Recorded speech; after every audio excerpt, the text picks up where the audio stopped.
seorang kakek menikahi cucu dia sendiri. Kan? Saya dengar pun risau, hairan tengok. Saya tidak tahu apa fahaman mereka.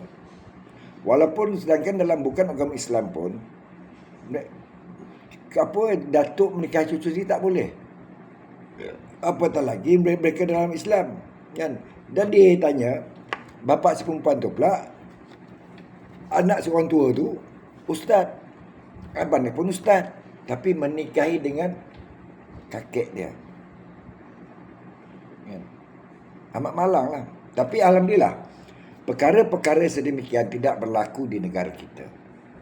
Walaupun ada ajaran songsang macam mana pun, tak berlaku, kecuali di Malaysia ni ada yang berlakunya, iaitu haruan makan anak lah. Kan? Tapi menikahi cucu sendiri tak pernah berlaku lagi. Tapi kita minta jauh sangat jangan berlaku di negara kita, Malaysia.